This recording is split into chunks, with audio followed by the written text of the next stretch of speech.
এই ধরো, তাহলে এটা এই মেশিনটা আমি টাইমিং করবো।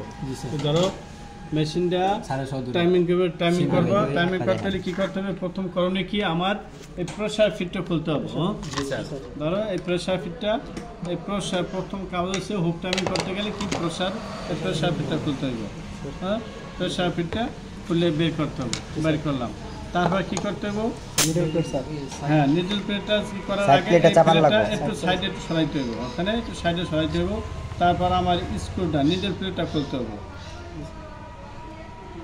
এই নিডল প্লেট এর আগে কী করতে হবে? একটা বাটি রাখতে হবে, এই সাইডে একটা বাটি রাখতে হবে, এরকম বাটি রেখে তারপর আমার একটা একটা খুলবো, একটা একটা রাখবো। এটা কি নিডল প্লেট। তারপর এটা এখানে এটা খুলবো কি? ফিডডকের নাট স্যার, ফিডডকের নাট, ফিডডকের স্ক্রু, আপনার ফিডডক স্ক্রু। এই ফিডডক স্ক্রু কয় লাইন?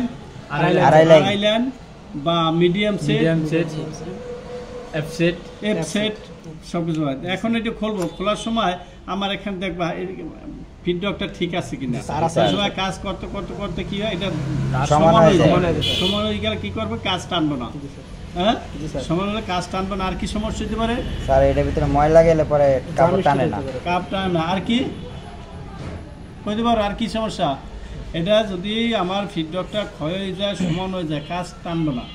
কাজ টানবে না। 1 2 নম্বরে জ্যাম স্টিচ হবে। যখন তুমি এই কাজটা চলতে আছে, কাপড়টা একটু চাপ পড়ছে, তোমার কাপড় টানে সামনে নেবে না, তখন ওখানে জ্যাম স্টিচ। জ্যাম স্টিচ বলতে কি বোঝায়? একখানে ফ্রিভাবে চলে, আর একখানে আবার মনো স্টিচ হয়ে যায়, আটকে যায়। এটাই বলা হয় জ্যাম স্টিচ। ঠিক আছে, এটা বলা জ্যাম স্টিচ। তাহলে আমার এটা আমার চেক করতে হবে। যখন আমি ফিডডকটা প্লেটটা খুলবো, প্লেটটা আমার এই সাইডে পিছনে দেখতে খেয়াল করতে হবে, সামনে খেয়াল করবো ঠিক আছে কিনা। এই ফিডটা যখন আমার এই প্রেসার ফিডটা খুলবো, তখন এইটাও আমার খেয়াল করতে হবে এটা ঠিক আছে কিনা। জি স্যার, বুঝতে পারছি এই ক্লাস ঠিক আছে কিনা। তারপর আমি কাজ করব, গেল রাখলাম। এখন কি আমার হুক টাইমিং করবো। হুক টাইমিং করার নিয়ম কি? আমার প্রথম কি 3টে স্ক্রু বা 2টে স্ক্রু লুজ দেবো। কোনো কোনো হুকে থাকে 2টা বা কোনো হুক থাকে 3টা। এই স্ক্রুটা লুজ দিয়ে আবার হালকা রাখতে হইব। এইভাবে স্ক্রু লুজ দেবো, লুজ দিয়ে আবার হালকা ধরাই রাখতে হবে, যাতে আমার মেশিনটা ঘুরাবো হুকটাও সাথে সাথে ঘুরে। এটা খেয়াল রাখতে হইব। তাহলে আমার এখন কি হবো? যেমন হুকের মাথাটা কই আছে? হুকের মাথাটা এই জায়গায় আছে না? আছে। এখন আমি হুকটা এইভাবে নিচে ধরবো, হুকটা আমি এইভাবে ধরবো, নিচে ধরবো। ধরে আমি স্ক্রুটা কি করব? নিডেলটা পুরো নিচে নামাবো, এই নিচে নামছে, নামে উঠতে আছে, ওঠে যখন উঠতে আছে, এই অবস্থায় আমি এখানে রাখলাম। রাখা হালকা একটু টাইট দেবো, যাতে একলা না ঘুরে যায়। ধরলাম। এখন কি আছে আমার এখানে? এটা ফাঁকা আছে, টাইমিং ঠিক নেই, ফাঁকা না? ফাঁকা থাকলে কি হবে? সেলাই হবে না, ফলস করবো। সেলাইও না, ফলস করবো। তাহলে আমার কি করতে হবে? এই ডাইনারটা আমি ছাড়ে দেবো। এই ডাইনারটা, হ্যাঁ, এই পুলি হাতে আছে আমার, পুলিটা ছাড়ে দেবো। এই বাম হাতে স্ক্রু ছাড়ে দিয়ে এখন আমি কি করব? এই স্ক্রুটা আবার এখানে টোটকা বাই দেবো। এইটা টোটকা বাই দেবো, এইভাবে এই নিলাম। এখন কি হয়েছে? এখন হয়ে গেছে সেম। কি হবে? নোটাস নো গ্যাপ, নোটাস নো গ্যাপ থাকবে। এই স্যার আমাদের টাইমিং মিডিয়াম টাইমিং স্যার, একটু ফাঁকা আছে, মিডিয়াম আছে। এই একটু মিলিয়ে দেবো, বেশি হয়ে গেছে মনে হয়। দেখো সেম আছে। এখন যদি মনে করো তোমার বেশি হলে কি হয়? এই টাচ লাগলে কি সমস্যা হইতে পারে? হ্যাঁ, নিডেলের মাথা নষ্ট হয়ে যাবে। বারবার বাজলে এরকম হুকের মাথা নষ্ট হয়ে যাবে, নিডেল ভাঙবো। তাহলে কি করতে হবে? আমার আবার পুলিটা হাত দিয়ে ধরলাম, এই পুলিটা ধরে এখানে নিচে টোটকা বাড়িয়ে দেবো। দেখবো সেম আছে, নোটাস নো গ্যাপ সেম আছে কিনা।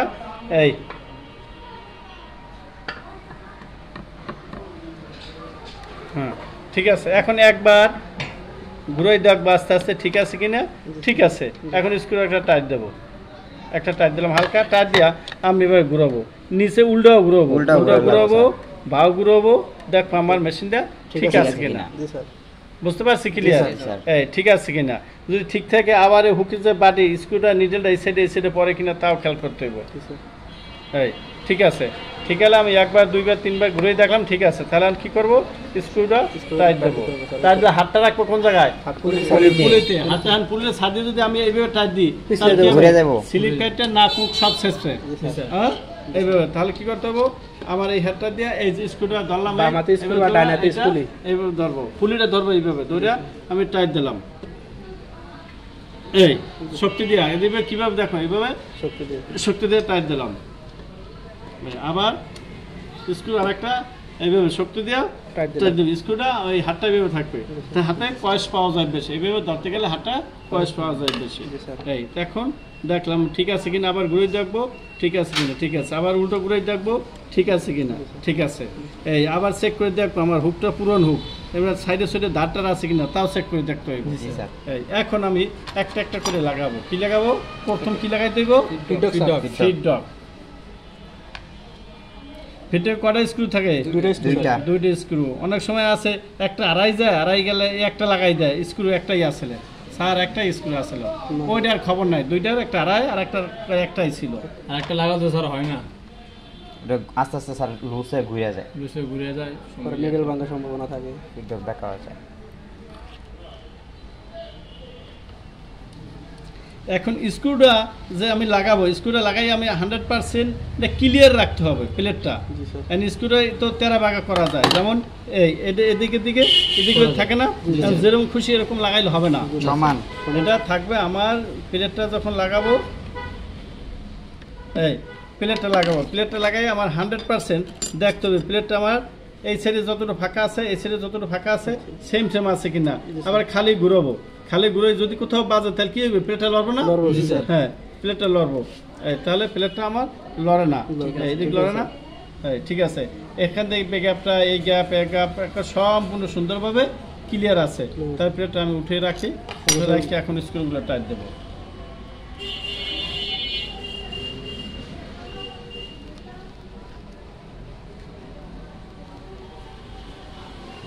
এই টাইট দিলাম, টাইট দিয়া লাগাই দিলাম।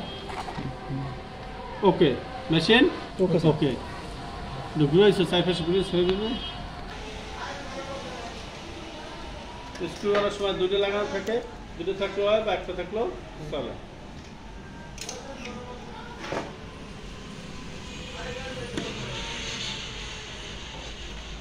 আরেকটা জিনিস, সেইটা হচ্ছে একটা মেন জিনিস, তুমি প্রথমে বুঝে নইছে, যেমন